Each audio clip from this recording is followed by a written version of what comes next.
Не е провокативен, ако нещо това опровергали критиците си Левски с победата над Черно море. Може ли да ще винаги това, което на мен ми харесва.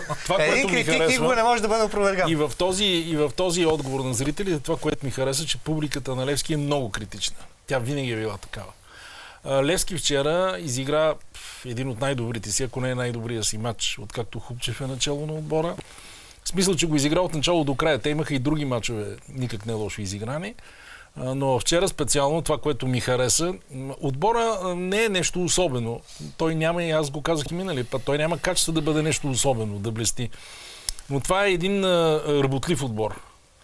Работлив футбол, така би го нарекал, може да ви е смешно, но всеки един... Що да е смешно? Той Хубчев правеше това и в националния отбор. Точно така. Той това иска. Значи всеки, освен всичко друго, Хубчев, още много рано да го оценяваме, понеже четах някъде, той много тактически изиграл матча и разузнал съперника. Хубчев разузнава всичките съперници много добре тактически, в интерес на истината.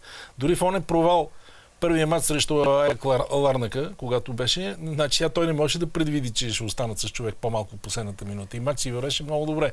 Верно, втория тук се хвърли. Дали той е казал на футболистите да се приберат на матча с ЦСКА София второто по време и да карат по-лежерно, това вече си остане тайна и не бива да се говори за тия неща. Но истината е, че вчера Черно море, за разлика примерно от матча, аз си спомням, гледах Черно море и ЦСКА София, те какво направиха с червените на Българска армия тогава. Просто Черно море си играха и вчера си те даже... Да, има един момент, нека само да окажа, да не фърлям така катра в кацата смет, както се казва, но понеже и за грешки говорихме, до първия гол матча беше равностоен. Това искам да кажа. И стана така безумна грешка, че просто това е поредната... Вече кае, Ама за това ти казвам, ако гледаш така... Ако погледнеш от тази гледна точка, ще кажеш, тия не са играли. Ма за мен е много хубаво, че тези мачове са равностойни, бе, ние не искаме Левски и ЦСКА да фаш и ги бият по 6-0 като кучета всички. Просто наистина... Важно да са непредвидими мачовете. Нека да има отпор, да го надвиеш съперника, да наложиш волята си. Факт е, че Черно море някакси блокирал тази грешка. Истината е, че Левски, но Левски вече показва стилна игра. Оказа се, както и го очаквахме това нещо, че Левски има няколко много сериозни опорни точки в състава си, без които просто състава е различен. Като започнем това да си пея моята песен, но съм сигурен, че е така, като започнем от Халит Ям.